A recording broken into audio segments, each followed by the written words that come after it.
하나님 밖에서 예수님을 힘입지 않고 믿음 없이 거룩함을 이룰 수 있느냐? 바울은 절대 없다고 얘기를 했어요.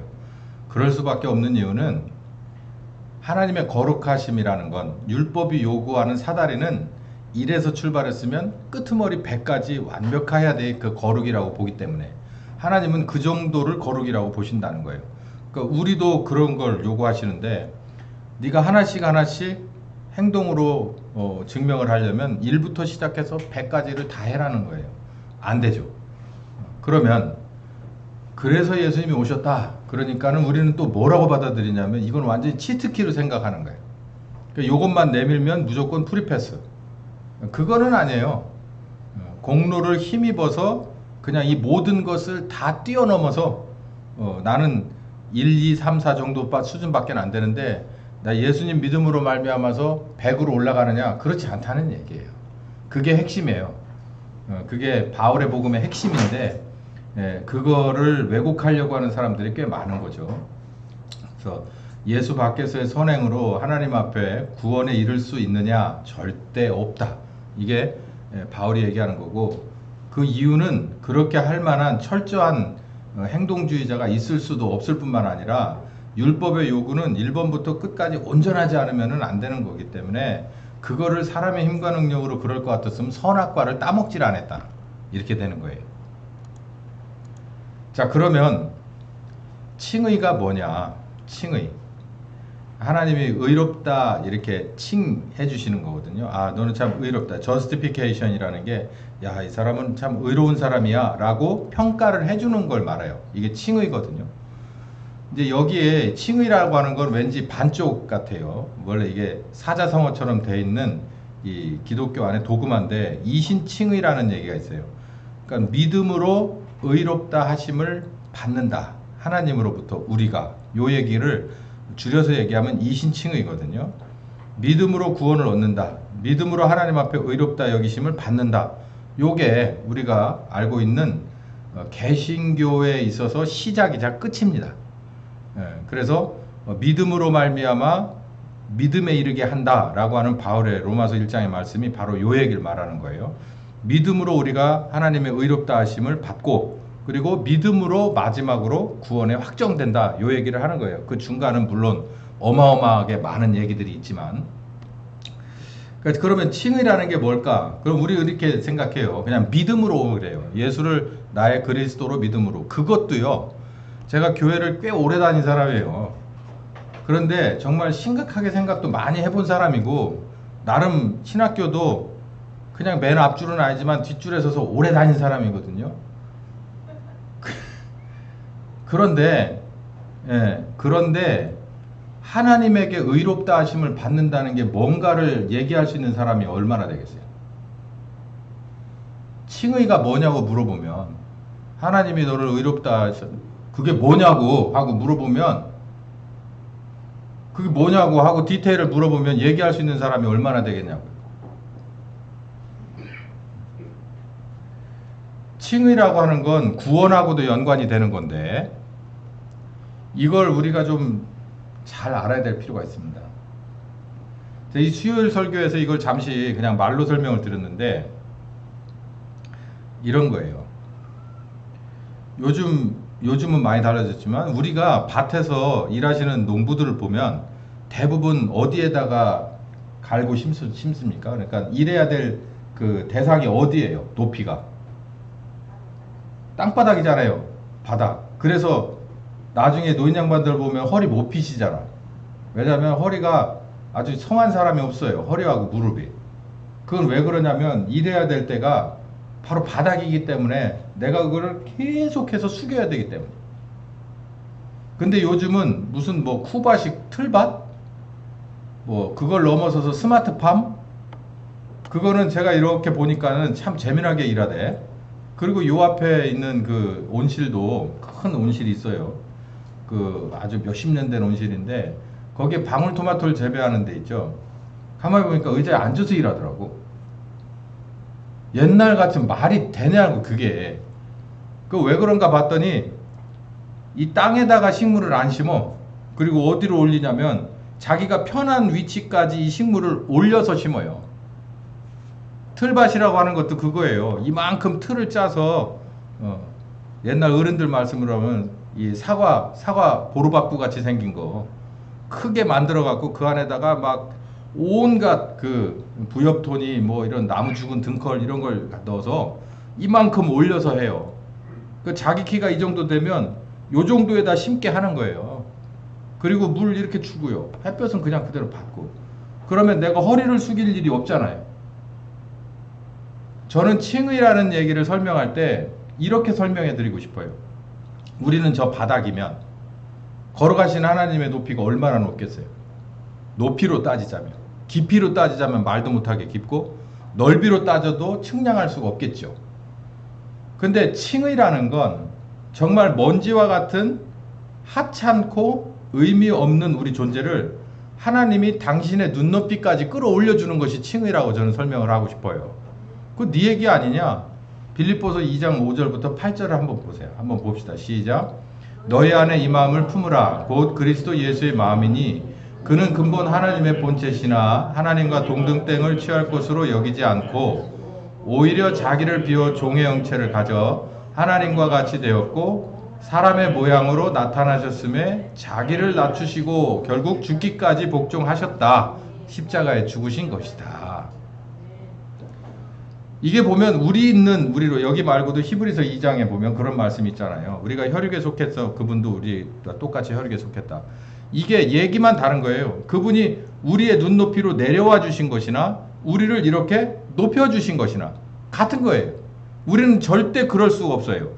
하나님과 우리는 절대 눈높이를 맞출 수가 없는 존재인데 그분이 우리에게로 내려오셨다거나 또 우리를 이렇게 의롭다 하셔서 올려주신 것이나 똑같은 거. 이게 칭의예요. 그러니까 의롭다 여기셨기 때문에 우리를 위해서 십자가를 지시러 몸을 입고 세상에 오신 거고, 그리고 우리를 구원하시기 위해서 우리 믿는 우리를, 누구를, 예수를 믿는 우리를 이렇게 들어 올리시는 거예요. 당신의 걸어가심의 높이까지 올려주시는 거예요. 그게 칭의입니다. 그래서 칭의로, 그러니까 믿음으로 말미암아 하나님 앞에 의롭다 여기심을 받고 그 믿음으로 말미암아 우리가 구원에 이르게 되는 거예요. 이게 그런 겁니다. 그래서 칭의라는 건 뭐냐면 하나님이 우리를 당신의 눈높이까지 올려주시거나 아니면 당신이 내려와 주셔서 이렇게 같이 맞춰주시는 것을 칭의로 보시면 됩니다. 이거는 하나님의 절대 은혜죠. 절대 사랑이고 절대 불쌍히 여기심 그리고 절대 은혜죠. 하나님만이 하실 수 있는 거예요. 근데 그때 우리가 할 수 있는 것이 딱 한 가지가 있어요. 그 은혜 주시는 하나님 앞에 우리가 할 수 있는 것은 뭐냐면 믿음입니다. 믿음 한 가지예요. 개를 데리고 산책을 나가고 싶어. 이번에는 좀 새로운 곳으로 가야지. 라고 하는데 자 이렇게 하네스를 들었어요. 하네스를 들으면 어떤 녀석이 있냐면 하나는 와가지고 멀뚱히 쳐다보는 놈이 있어요. 저기서. 근데 하나는 와가지고 막 좋다고 막 꼬리 막 그냥 끊어지라고 막 흔들면서 와가지고 이 모가지를 가져다가 여기 이 허벅지에다 갖다 이렇게 디미는 놈이 있어요. 뭐 하자고? 빨리 채우라고. 이게 믿음이에요. 그러면 얼마나 좋아요. 그놈부터 채우지. 야, 너 저리 가 있고 너 이 새끼 저기서 쳐다보는 놈 이리 와봐. 이렇게는 안 해요. 아이고 이쁘다 왔어? 그러면 빨리 채우고 가자. 그러고 자, 발 들어봐. 그러고서 이렇게 딱딱딱 채우고 갈 건데 그러면 이제 저는 이제 막 그 뒤에서 막 쫓아오지. 저 안 데리고 간다고 으르렁거리고. 우리가 믿음이라는 게 그거예요. 하나님이 우리를 의롭다 여기시려 하니 우리라리로 내려오셨다는 것을 그리고 우리를 이렇게 들어 올리신다는 것을 우리가 믿는 거예요. 아브라함이 믿음이 바로 그거예요.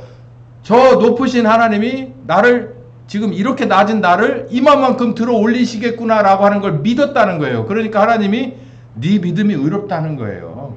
하나님은 그러기로 작정했는데 아브라함이 할 수 있는 최선은 그걸 믿어드리는 거예요. 믿음이 이런 겁니다. 그래서 뭘 믿느냐? 딴 걸 믿는 게 아니라 그리스도 예수를. 구약 사람들은 여호와 하나님을 믿었어요. 야훼 하나님을 믿어. 그 뭐냐면 구원하실 하나님. 아브라함에게 있어서 여호와 하나님은 자기를 구원하시는 하나님이에요.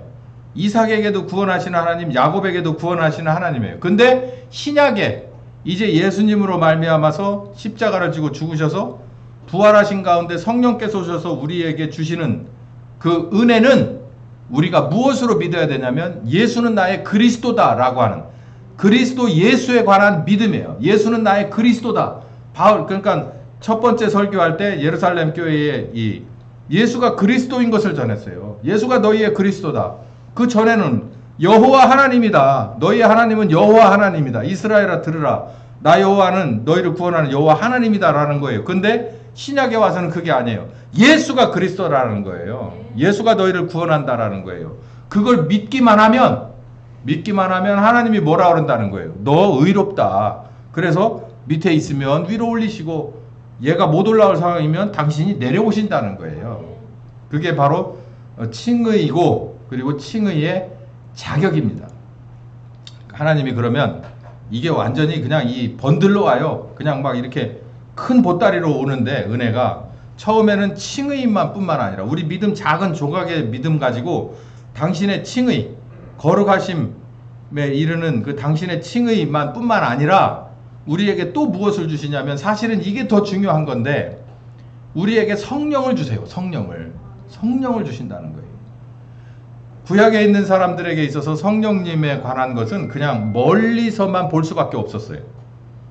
왜냐하면 성령님에 대해서 우리가 신약의 성도지만 제대로 모르고 있기 때문에 구약의 성령님이 뭐 이런 거에 대해서는 전혀 상상조차 할 수 없어요. 그러니까 신약의 성도로서 성령님을 모른다? 그러면 이건 신약의 성도가 아니라고 봐야 돼요. 뭐 말만 신약의 성도지 실질적인 신약의 성도는 아닌 거예요. 이게 갈라디아서 3장에 그런 내용이 나옵니다. 갈라디아 사람들 당신들 참 미련하오 어리석도다 갈라디아 사람들아. 그러면서 너희가 성령을 받은 것이 율법의 행위로냐 듣는 믿음이냐. 이걸 쉽게 말하면 네가 성령을 받은 사람이니까 갈라디아 사람들은 성령이 뭔지를 아는 사람들이에요. 뭔지를 아는 갈라디아 사람들에게 뭐라고 말하냐면 당신들이 성령을 받은 것은 당신들의 행동 때문입니까? 그러니까 예를 들어 돈 주고 산 겁니까? 아니면 열심히 와서 몇 시간을 일했기 때문입니까? 아니면 뭐 기타 뭐 여러 가지 것들을 가져다가 하나님 앞에 내어놓고 행동이든 돈이든 시간이든 마음이든 뭐든 갖다 내놓고 그걸 무게에 달아서 하나님이 당신들에게 주신 겁니까? 라고 물어보는 거예요. 그러니까 당신의 힘과 능력으로 주고 받으신 겁니까? 거래가 된 겁니까? 라고 물어봐요. 제가 아까 뭐라 그랬어요? 칭의 자체는 거래 대상이 아니잖아요. 그러니까 여기서 칼빈도 이해가 돼요.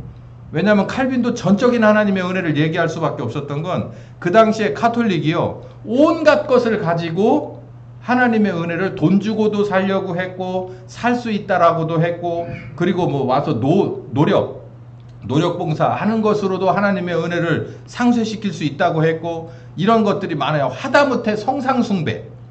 우리는 뭐 이 안에 뭐 별게 없지만 카톨릭 교회 가보면은 뭐 다 뭐 벽화부터 시작해서 뭐 유리에다가도 뭘 그려, 뭐 벽에다가도 그려, 천장에다가도 그려, 뭘 또 이렇게 막 세워놓기도 하고 그 밖에 뜰에는 또 얼마나 더 많아요. 그러면은 또 사람들이 분위기에 또 싹 또 숙연해진다니. 예. 그런 걸 가지고 뭘 접근하려고 해요. 여호와 하나님한테. 예? 아니 그런 거는 구약 시대 때나 하는 짓이고 신약 시대 때는 그런 게 아니라는 거예요. 지금. 그래서 바울이 얘기하고 있는 거예요. 너희가 성령을 받은 것은 받았다라고 하니까 좀 성령님의 인격을 완전 무시한 물건 취급하는데 성령님이 너희에게 오신 것은 그리고 함께 할 수 있었던 것은 너희의 리더가 되신 것은 너희의 힘과 능력과 목적과 가치와 기쁨과 영광이 되신 것은 이 말이에요. 우리의 부족한 부분을 채우신 거죠. 그랬을 때 그것이 하나님 앞에 너희가 뭔가 주머니에서 꺼냈기 때문이냐 네 마음속에서 뭔가를 놔뒀기 때문이냐 아니면 네 재산 중에서 뭔가를 꺼냈기 때문이냐 이거예요. 그런 거냐 진짜? 이렇게 물어보는 거예요. 아니지 않느냐. 너희들 모두가 그게 아닌 것을 알지 않느냐. 이 얘기를 하는 거예요. 성령 주시는 그분이 너희의 율법의 행위를 듣고냐 아니면 니들이 듣고 믿음에 서냐. 그러니까 이게 너무 값싸기 때문에 믿어요 라고 하면 그냥 말로도 얼마든지 영혼 없는 대답할 수 있기 때문에 아 믿어요 좋아요 그분이 그래요 아멘 뭐 이렇게 쉽게 해버리기 때문에 그러니까 이런 일이 벌어지는 거예요. 그분은 너희의 믿음을 가지고 믿음을 가지고 너희에게 성령을 주시지 않았는가라고 얘기를 합니다. 사도행전 2장에도 베드로가 이렇게 말해요. 회개하고 각각의 하나님의 이름으로 침례를 받고 죄사함을 얻어 그러면 성령을 선물로 받게 될 것이다. 이게 신약의 성도가 되는 과정입니다. 회개하고 그리고 복음을 믿고 침례를 받음으로 죄사함을 얻어, 이게 원죄죠. 그리고 성령이 오셔서 너희에게 이제는 오실 수 있는 상황이에요. 너희가 거듭났으니까 오실 수 있는 상황이 돼서 성령께서 선물처럼 너희에게 오신다. 내가 한 건 회개밖에 없는데, 내가 한 건 복음을 믿은 것밖에 없는데 성령께서 내게 오셔. 내가 한 것에 대해서 이거는 어마어마한 수지타산이 안 맞는, 계산이 안 맞는 거죠. 그러니까 선물이라고 얘기해요. 선물은 계산이 안 맞는 거잖아요. 내가 한 것보다도 그 값어치보다도 몇백 배, 상상할 수 없는 것이 오는 것이 선물이잖아요. 성령님을 우리에게 선물로 주신 그분이 우리에게 뭔가 거래로 한 거냐? 그렇지 않다. 너희가 믿음으로다. 이게 믿음으로. 그걸 잊어버리지 말아라. 자, 3장 끄트머리부터는 그럼 율법이 뭐냐? 그러니까 율법을 자꾸 구석으로 몰거든요. 근데 바울이 뭐라 그러냐면 율법은 그러면 부정한 것, 더러운 것이냐? 그렇지 않다는 거예요. 여기 그렇게 얘기해요. 율법이 그렇다면 율법이 하나님의 약속을 거스리는 부정적인 거냐, 더러운 거냐, 사탄적이고 마귀적인 거냐? 결코 그렇지는 않다. 그 율법을 우리에게 주신 이유가 뭐냐라고 하는 거예요. 그러면서 여기 중요한 말씀들을 쭉 여기 설명을 했는데, 제가 여기에 첫 번째는 율법을 주신 이유는 자기가 죄인인 것을 깨닫게 하기 위함이다라는 거예요. 어렸을 때 오징어하고 놀아요. 남자애들은 돼지 머시기 하고 놉니다. 그러면 별로 그걸 놀이를 하는데 별로 이렇게 준비할 게 별로 없어요. 자치기를 하게 되면 이렇게 큰 자, 작은 자 이런 것도 있어야지만 오징어나 뭐 이런 거 하고 놀으려면 별로 중요한 게 없어요. 그냥 아무거나 돌조각 하나 주워서 뭐 하기만 하면 되냐면 그리면 돼. 근데 정말 아무것도 아닌 걸 가지고 쭉쭉쭉 그려대거든요. 야, 좀 크게 그려, 좀 작게 그려. 야, 그건 좀 작게 그리는 게 재밌겠다. 야, 그건 좀 크게 그리는 게 더 재밌을 것 같지 않냐? 그래가지고 합의하에 그걸 그립니다. 근데 정말 이제 다 큰 녀석부터 시작해서 꼬맹이까지 다 합쳐가지고 그 과격한 거예요. 가만히 지금 생각해보면. 그 놀이를 하면서 노는 데 있어서 우리가 아무것도 투자하지 않고 찍 선을 그어놨던 그 선이, 물론 진짜 죽는 건 아닌데, 그 선을 밟거나 그 선을 넘어가면 뭐라 그래요? 너 뭐 했어? 죽었어. 진짜 죽는 건 아니에요. 진짜 죽는 건. 율법이 그렇다는 얘기예요. 율법이라고 하는 선이요. 율법은 선이거든요. 선. 법이라고 하니까 글 조항 같지만 선이에요. 선. 여기까지다. 네가 자유롭게 오갈 수 있는 건, 밟을 수 있는 건 여기까지고, 여기서 넘었으면, 그러니까 우리 놀이할 때 이렇게 오징어 선 그리는 거하고 똑같아요. 법이 그런 거예요. 그러니까 여기를 넘었으면 너는 위반이야. 그러니까는 범법한 거야. 이렇게 얘기하는 거예요. 그래서 하나님이, 율법은 사람이 만든 게 아니라 하나님이 준 거거든요. 하나님이 주신 이 율법을 우리에게 딱 선을 그어 주신 것은, 우리가 여러 가지 것을 배우지만 뭐라는 것을 배우냐면 죄인이라는 것을 배우는 거예요. 죄인. 그러니까 누구도 그 선을 안 넘고 살 수는 없다는 거예요. 제가 아까 얘기했잖아요. 내가 하나님은 모르고 예수님도 몰라. 그런데 내 양심의 법뿐만 아니라 세상의 법도 나는 하나도 어기지 않고 살 수 있어. 내 속으로도 안 어기고 내 행동으로도 안 어겨라고 하는 사람은 있을 수 없다고 그랬어요. 왜냐하면 이 사람이 99점 맞으면 정말 세상 사람들은 뭐라고 그러냐면 성인이라고 합니다. 근데 하나님 앞에서 한 가지가 없다. 그러면 뭐예요? 죄인이에요. 그게 거룩하심을 율법으로 올라가는 방법인데, 성경에 보면 그런 사람 하나가 있어요. 누굴까요? 예? 누군가요? 누구? 성경에 이 율법의 사다리를 통해서 거의 끄트머리까지 올라갈 뻔한 사람이 있어요. 누굴까요? 욥이에요. 욥. 욥이 의로운 사람이에요. 생각보다. 그래서 어느 정도 레벨까지, 사람들이 옆에서 상상할 수 없는 레벨까지 거룩하심을 쫓아간 사람이에요. 욥 1장을 보면 이 사람의 그런 행동이 어떤 사람이라는 것을 말해주고 있죠. 그런데 어느 정도 수준에서 욥에게 시련이 닥치기 시작하니까 입에서 온갖 오물 같은 것들이 막 떨어지기 시작해요. 그러면서 나중에 뭘 배우냐면은 아하, 내가 하나님 앞에 내 의로움으로 나갈 수는 없는구나 라고 하는 것을 배우고 욥은 구원에 이르게 됩니다. 왜요? 예수를 믿음으로. 욥의 50장으로 되어 있는데요. 욥의 47, 8, 9, 10장을 읽어보시면 하나님이 직접 내려와서 욥에게 지적을 해요. 그리고 욥이 나중에 회개를 합니다. 잘못했습니다. 제가 입으로 하나님을 평가하고 입으로 하나님의 거룩하심에 이루려고 했다고, 잘못됐다고 하고서 욥이 회복이 됩니다. 그게 욥기를 보는 키포인트예요. 율법이라는 게 그런 거라는 거예요.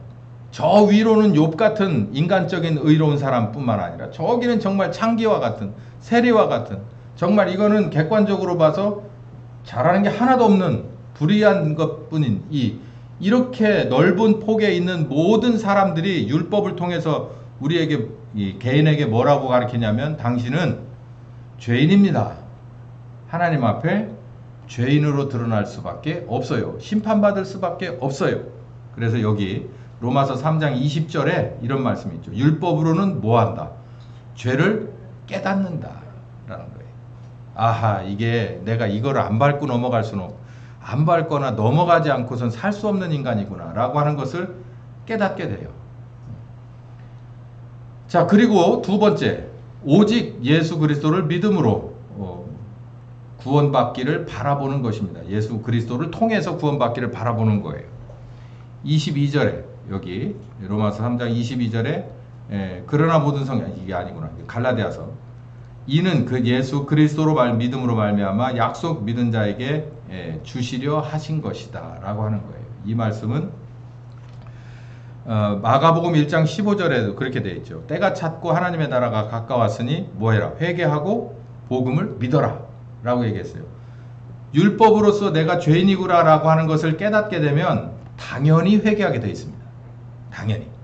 그리고 그 다음에 복음을 믿게 되어 있어요. 자, 처음 들어보신 것 같아서 분위기가 냉담한데, 처음 은혜를 받을 때 막 이 부흥집회 같은 걸 하고 할 때 나중에 가서 제가 그랬어요. 우리 여기 있는 나집사나 저 미국 가서 사는 보배나 얘네들까지를 제가 그 은혜 받는 걸 제가 보고 제가 인도해 본 사람인데, 그 이렇게 회개 은혜가 임할 때는, 그 첫 은혜가 임할 때는요, 그 뭔가 조짐이 있습니다. 그 조짐이 있고 그 은혜가 임하고 나면은 과정이 그렇고 결론으로 제가 다 물어봤어요. 제가 나중에 제가 다 물어봤는데, 니네 왜 그렇게 울고 난리 쳤냐? 모르겠어요. 첫 번째는 모르겠어요. 저도 모르겠어요. 그냥 막 속에서부터 뭐 그래, 속에서도 도대체 무슨 생각이 나서 그런데 그냥 내가 잘못된 사람이라는 것 같아요. 그게 거부할 수 없는 속에서 밀려드는 그것 때문에 내가 정말 내가 슬플 겨를 없이 눈물이 떨어지기 시작하더라고요. 거기서 뭐 요동치는 애들도 있고 방언의 은사가 오는 애들도 있고 막 그냥 개침 흘러가지고 양말 벗어 닦는 사람도 있고 별 사람 다 있는데, 그렇다는 거예요. 아, 내가 죄인인 것을 깨닫게 되고, 그리고 뭐 눈물 안 흘리는 사람이 있을 수가 없죠. 그리고 나서 뭐하고 방언의 은사 뭐 이런 것들이 있어요. 그러니까 요점은 내가 죄인인 것을. 그 다음에 두 번째는 얘들이 가만히 놔두다가는 막 한 30분, 40분, 1시간 막 이리 뒹굴고 저리 뒹굴고 막 울고 불고 막 난리치다가 나중에 가서는 있죠. 찬송하고 그러면 있죠. 막 웃습니다. 네. 미친 거 아니야, 이게. 보면 다 경험을 해봤지만 웃어. 그러면은 니네 왜 나중에는 그렇게 막 웃냐? 그러면 왠지 모르는데 기쁨이, 주체할 수 없는 기쁨이라는 거예요. 근데 그 기쁨이 오래 가요, 생각보다. 그게 처음 은혜 받을 때거든요. 이 말이에요. 내가 죄인인 것을 깨달아요. 뭘 깨닫냐면, 내가 그냥 머릿속으로 마음속으로 성경 말씀 보고 아, 이러니까 내가 꼼짝없는 죄인이구나, 이게 아니라 내가 죄인이기 때문에 수갑을 차고 법정의 앞에서 형벌을 이 정죄를 받고, 그리고 호송차 타고 형장으로 끌려가면, 그러면 마음이 내가 처음에 내가 죄인이 아닌지를 이게 노트 열어보고서 하는 거하고 분위기가 사뭇 다르겠죠. 그거죠. 은혜가 뭐냐면 네가 죄인이라는 것을 정말 심각하게 받아들일 수밖에 없는 그 상황이 내게 오는 거예요. 나는 그냥 예배당에서 찬송하고 기도했을 뿐인데 그게 내 마음에 후악 하고 오는 거예요. 그걸 누구만 할 수 있겠어요, 그거를. 그러니까 그걸 비슷하게 만들어 보려고 해요. 막 조명도 하고 음악도 막 그 심각한 음악, 슬픈 음악, 뭐 죄 뭐 하는 막 이런 CCM 부르고 그렇게 해서 되는 게 아니에요. 그렇지 않더라도 그냥 후악 하고 은혜를 주시면 그냥 그래서 하나님의 절대 주권과 은혜라고 얘기를 하는 거죠. 그리고 나서 복음이라는 것이 예수님이 나를 위해서 죽으셨다라고 하는 것이 내게 있어서는 기쁨이 되는 거예요. 그러면 그게 거듭나는 겁니다. 그 안에서. 그래서 누가 오시느냐면 성령께서 오시는 거예요. 거듭난 사람의 영에 성령께서 오시게 되는 거죠. 이게 바로 구원에 이르는 시작이에요. 그러니까 하나님의 절대 주권, 하나님의 절대 은혜라고 해도 100점입니다. 맞는 말이에요. 그러라고 율법을 준 거지, 율법을 통해 그 좁은 사다리로 끝까지 하늘까지 도착해라? 할 수 없는 일이라는 거예요. 할 수 없구나. 나는 뭔가 다른 방법이 있어야 돼. 요 정도만 알면 그만이에요. 그리고 세 번째, 율법을 주신 것은 죄인을 그리스도로 인도하는 가교, 연결해주는 가교, 연결해주는 선생님, 준비시켜주는 선생님. 학교 보내기 전에 가는 것을 우리는 어린이집 유치원이라 해요. 미국은 뭐라 그러냐면 프리스쿨이라고 합니다. 학교 가기 전 단계 애들이란 얘기죠. 이 바로 율법이 그런 거라는 거예요. 자, 그러면 이 율법이, 우리는 예수 믿어 거듭난 사람인데요. 뭐 그런 체험을 안 하신 분도 있겠지만, 했다 안 했다, 뭐 행동이 있다 없다 하면서 그 사람 거듭났냐 안 났냐를 우리가 판단할 수 없어요. 특히 저는. 그러니까 복음 안에 들어왔으면 일단 거듭났다라고 보는 거예요. 저는 뭐 제가 그걸 분별할 수 있는 권한은 없으니까. 근데 우리라 하더라도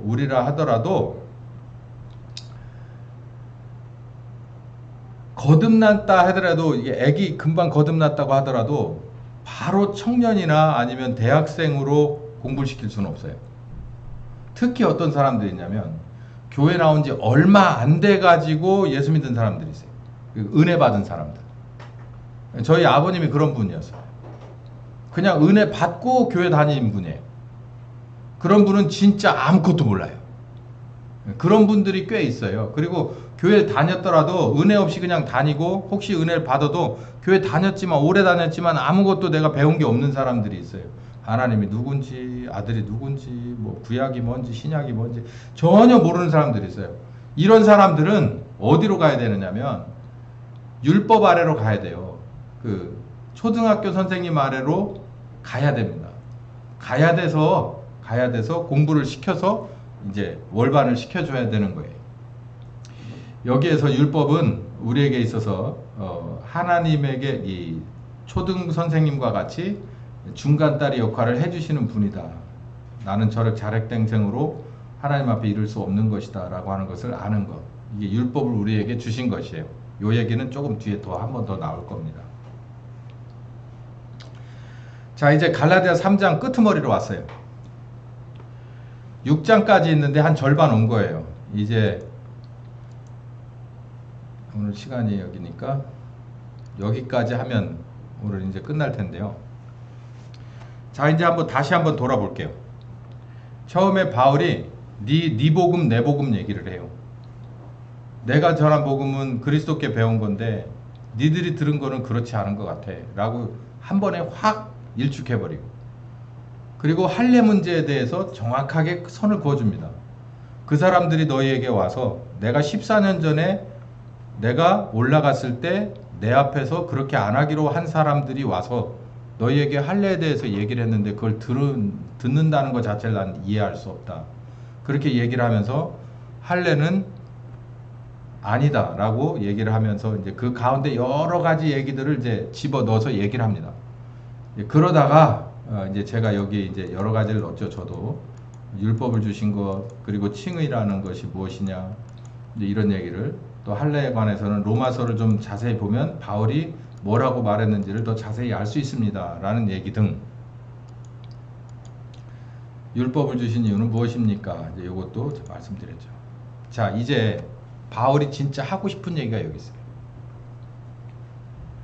니네가 그리스도의 자녀가 됐다면, 그러니까 하나님의 자녀라는 것도 맞지만 정확하게 말하려면 그리스도의 제자 혹은 그리스도의 자녀가 맞습니다. 그렇게 됐다면 너희들이 꼭 해야 될 의무가 있어. 이런 시시껄렁한 거 말고 뭐 할래. 이런 시시껄렁한 거 따라다니지 말고 진짜 니네가 해야 될 일이 있어. 라는 얘기가 갈라디아 3장 26절부터 있어요. 믿음으로 말미암아 그리스도 예수 안에서 하나님의 아들, 자녀가 된 사람들은 누구든지 you must 반드시 이렇게 해야만 한다 라는 얘기예요. 뭐를요? 그리스도와 합하여 침례를 받아야 된다 라는 얘기예요. 그래서 제가 설교할 때 아버지 이름의 침례가 있고 아들의 이름의 침례, 성령 이름의 침례가 따로 있다고 제가 말씀을 드렸잖아요.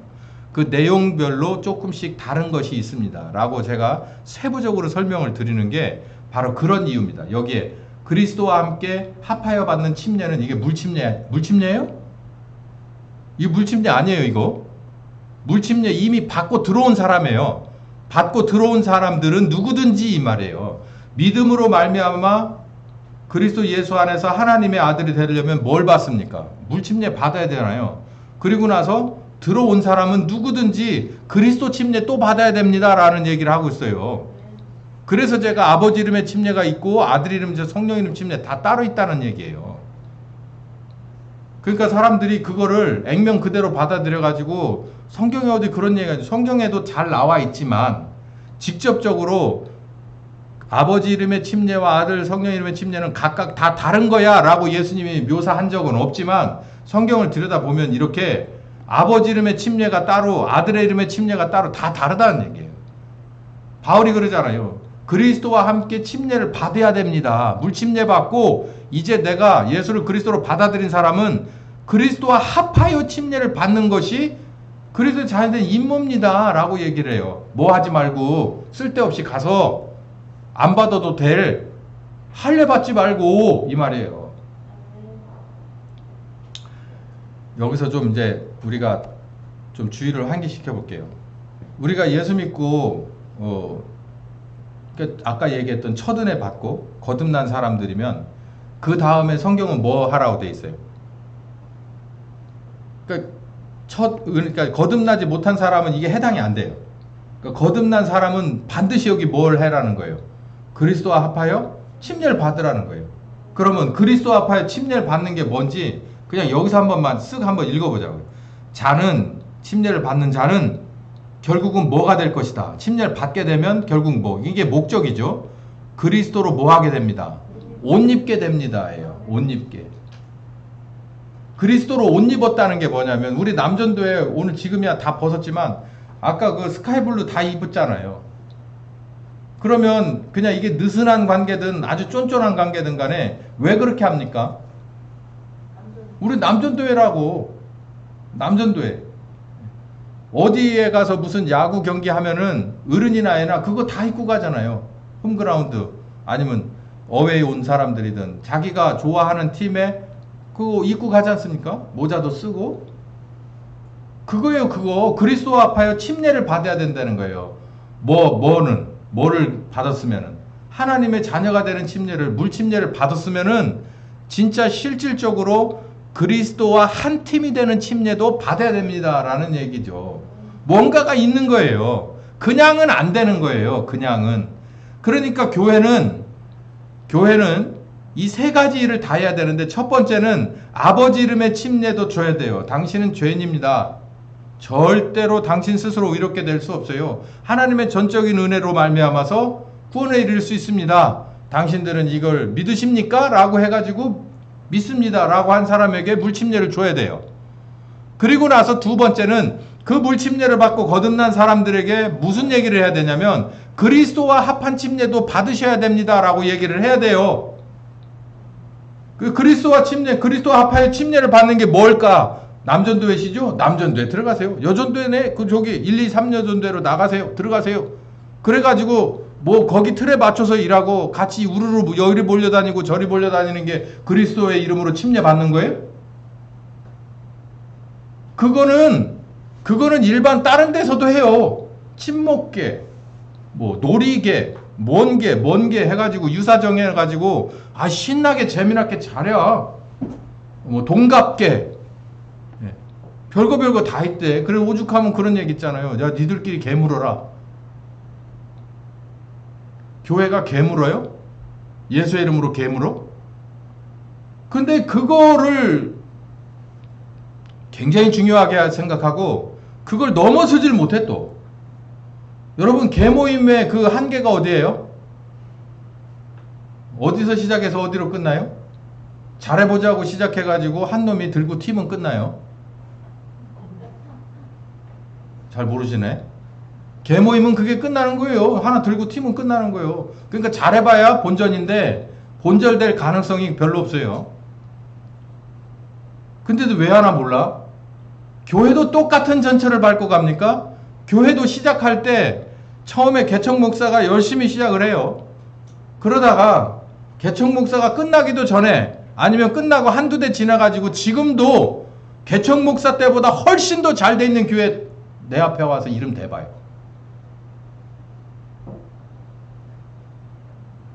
목사가 자기 아들을 심으려고 했다네. 기네 아니네. 뭘 어떻게 해서 횡정을 했다네. 기네 아니네. 왜 그럴까요? 그리스도 앞에서 침례를 받을 일에 신경을 안 쓰고 엉뚱한 개모임 짓을 해서 그래요. 개모임을. 당신 20년씩이나 목회해놓고 그런 행정조직이 알지. 그거 잘 돼 있으면 잘 돼 있을수록 목사 편한 거 알지. 근데 성경이 그렇게 돼 있는데 누구든지 하나님의 자녀가 됐으면 아들이 됐으면 그리스도 앞에서 침례받아서 원팀이 돼야 된다는 건데 하나님과 원팀이 아버지와 아들과 성령님이 한 팀이잖아요. 그러니까 우리도 그분과 한 팀이 되는 건 요한복음 17장에 예수님의 마지막 부탁의 기도예요. 그 바울도 그 얘기를 하는 거예요. 그리스도 앞에 침례를 받아야 되는데 니네 뭐 하고 있냐? 할례나 받으러 다니고 그리스도 앞한 침례를 받으라니까 할례나 받으러 다니고 앉았냐? 어리석도다 갈라디아 교인들이요. 이건 갈라디아 교회는 2000년 전에 끝났고 지금 문제가 되는 건 우리입니다. 이 대한민국의 교회예요. 하나 교회예요. 그리스도께 속한 자면 아브라함의 자손이고 약속대로 유업을 이을 자다. 이거는 이렇게 보시면 딱 맞아요. 지금 갈라디아 교회 얘기하니까 2000년 전에 세상에 갈라디아 사람들은 왜 그렇게 멍청한지 모르겠어. 이렇게 생각하라고 하는 게 아니에요. 그 사람들이나 우리나 똑같아. 이걸 보면 그렇게 해석하는 게 딱 맞아요. 우리가 그리스도께 속한 자면 아브라함의 자손이요. 누구도 갈라디아 교회 사람들도 그렇게 생각했고 약속대로 우리가 유업을 이을 자다. 야, 우리가 하나님의 자녀된 유업을 이을 자야. 천국의 유업을 이을 자야. 이렇게 생각하는 거 똑같아요. 그 레벨이나 우리나 갈라디아 레벨이나 우리나 똑같아. 근데 갈라디아 사람들이 그런 뻘짓을 했으면 우리는 지금 어떻게 하고 있냐? 그리스도 앞하여서 침례를 받고 있냐? 이걸 고민해 봐야죠. 그리스도 앞하여 침례를 받아야 합니다. 어떤 침례를 받아냐? 이게 중요한 말씀이죠. 갈라디아 2장 19절에서 20절. 내 안에 오직 그리스도만 사시는 것. 네. 그리스도 침례가 그거잖아요. 들어가는 것은 물속에 들어가서 잠기는 것은 죽는 것으로 의미해요. 우리 침례교인들이 왜 침례교인이냐면 쟤들은 물을 좋아하나 봐. 이게 아니고 그런 농 같은 얘기로 우리를 평가할 게 아니라 침례라고 하는 그 예식의 세부적인 상황을 보면 이 성경에서 말하는 심오한 진리가 그대로 표현되어 있기 때문에 말씀이 우리에게 침례를 가르치기도 하지만 우리는 이 침례라고 하는 예식을 통해서도 어마어마한 은혜를 다시 한번 더듬어 보고 감각하고 기뻐하고 도전해 보려고 하는 정신이 투철한 사람들, 실질적인 믿음의 투쟁력이 강한 사람들이 침례를 받아요. 물속에 들어가는 것은 죽는 걸 의미해요. 여러분 물속에 들어가서 5분만 계셔서 살아나오실 분 있습니까? 여기서? 다 죽죠. 물론 제가 침례를 할 때 죽이지는 않아요. 네. 1초 정도 있는데도 굉장히 힘들어 하시는 분들 많아요. 물속에 들어가는 것은 죽는 걸 말해요. 근데 죽어야 될 건 우리잖아요.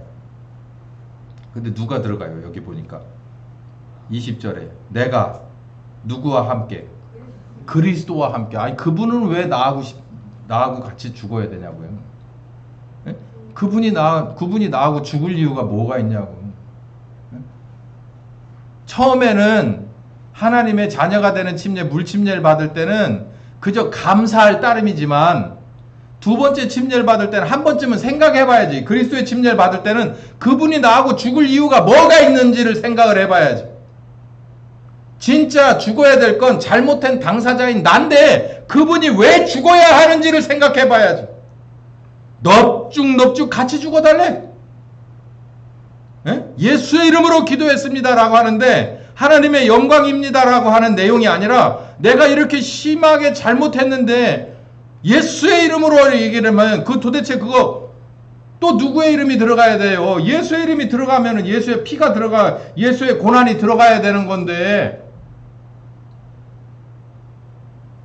이게 그냥 컴퓨터 리셋하는 것처럼 딱 ESCQ 누르면 끝나는 거라고 생각을 하는 거예요. 그러니까 장난치는 거예요, 신앙생활을. 내가 잘못했는데 왜 예수님은 같이 가야 합니까?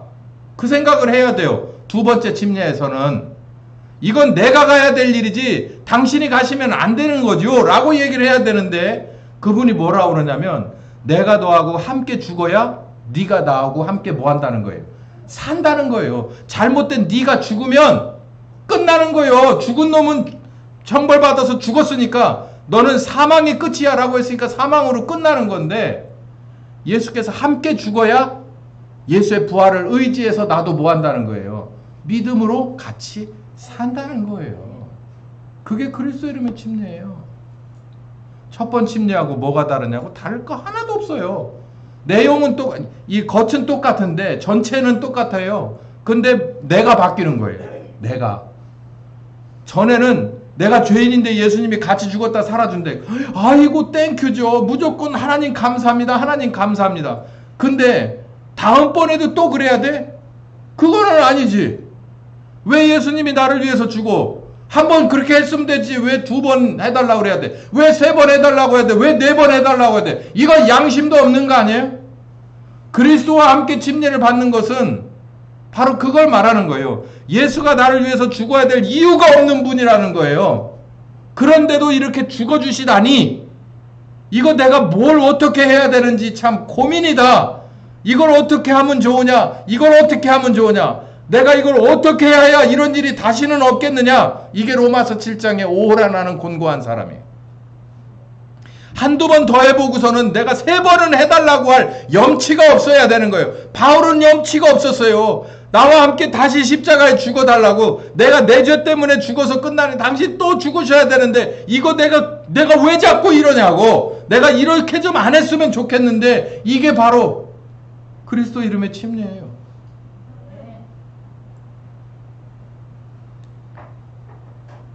그리고 나서 고백하는 거예요. 읽어봅시다. 시작. 내가 그리스도와 함께 십자가에 못 박혔나니 그런즉 이제는 내가 산 것이 아니고 오직 내 안에 그리스도께서 사신 거죠. 이제 바울이 누굴 포기해버렸어요? 나를 포기해버렸어요. 나를 던져버렸어요. 그리고 뭔만 생각하는 거예요? 내가 없어졌으니까 그리스도만 있는 거예요. 이게 아주 시사하는 바가 큰 말씀이고 이 말씀의 뼈는 우리가 죽을 때까지 이게 핥어도 이 안에 있는 그 진액이 다 빠져나오지 않아요. 도대체 이게 어떤 말씀인가라고 달려들기 시작해서 이 영양소가 온갖 영양소가 다 있는 말씀이에요. 내 안에 그리스도께서만 사신다. 그럼 난 어디 갔어? 난 어디 갔어? 십자가에 죽어버렸어? 끝났어? 그래서? 네. 내가 그리스도 안으로 들어갔죠. 내가 그리스도 안으로 들어가 버렸어요. 그래서 이제 그리스도와 나는 각자의 존재가 아니에요. 네, 이게 신약의 성도입니다. 물침례를 받는 건 시작에 불과하고 내가 그분 안으로 들어가 버렸어요. 그분이 내게로 들어와 버렸어요. 그래서 하나가 돼버렸어. 근데 이 부정한 나는 없어져 버리고 그 그리스도 안에 들어와 있는 나는 새로운 나만 들어가 있어요. 신비입니다. 신비. 말씀으로 설명할, 논리로 설명할 수 없는 하나님의 아들의 피값으로 우리에게 주어지는 신비예요. 신비. 예. 그래서 교회는 이걸 했어야 되고 목사는 이걸 목숨 걸고 가르쳤어야만 해요. 개물을 것만 어떻게 셀로 물을까 구역으로 물을까 이런 거 하지 말고 이거 신경 썼어야 된다고. 이거를.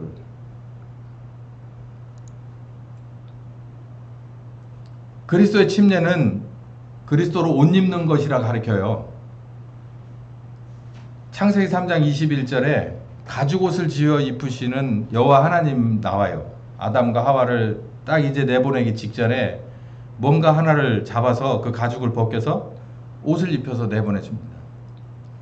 그러면 제가 아까 지금 말씀드린 그리스도의 침례가 이거하고 똑같은 건데 아담과 하와를 위해서 생명을 그냥 바쳐버린 이게 뭐 양이 됐을 수도 있고 뭐가 됐을 수도 있는 그 가죽이 아담과 하와를 감쌌어요.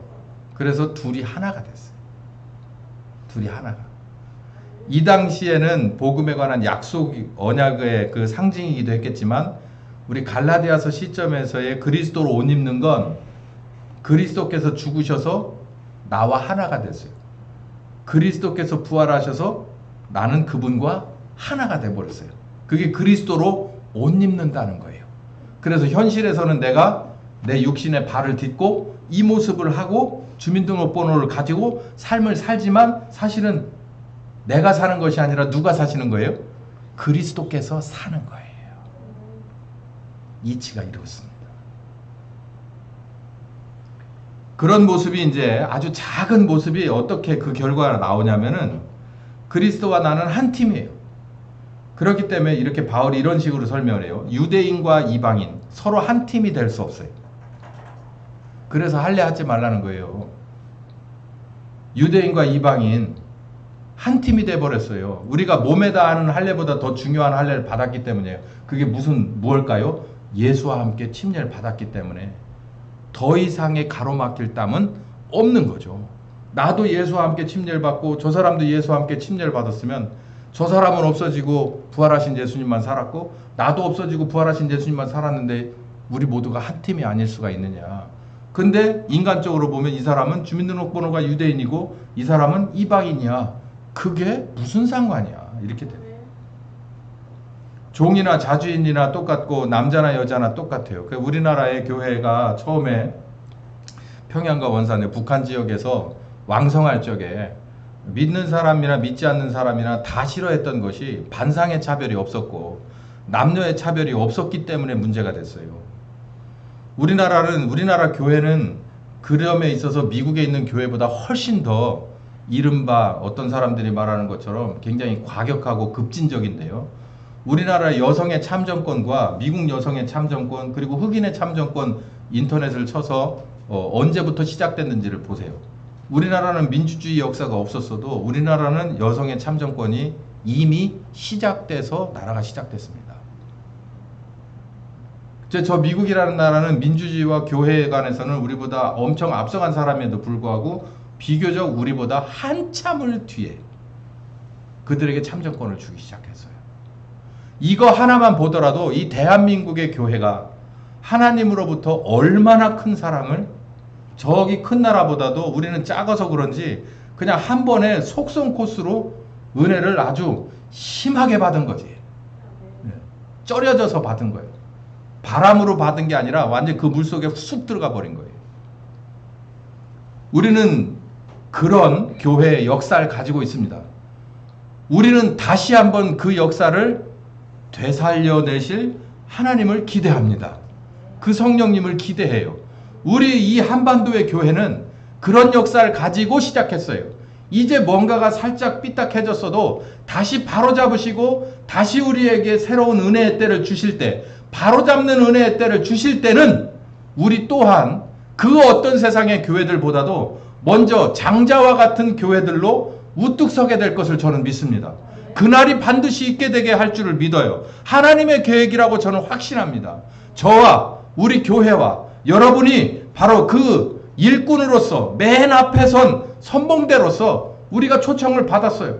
우리가 그 어마어마한 하나님의 임무에 초청을 받은 사람들이에요. 이 선발대로 우리가 다 그 하나님의 사역에 다 완벽하게 참여하는 모두가 되시길 예수님의 이름으로 축원합니다. 주님 감사합니다. 이 갈라디아서 더 열심히 공부해서 하나님이 그 옛날 갈라디아 교회에게 안타까운 마음 또 그리고 우리에게 가진 마음이 다 공감대를 형성해서 성령님의 원하신 선한 뜻이 다 이루어지시기를 바랍니다. 예수님의 이름으로 기도했습니다.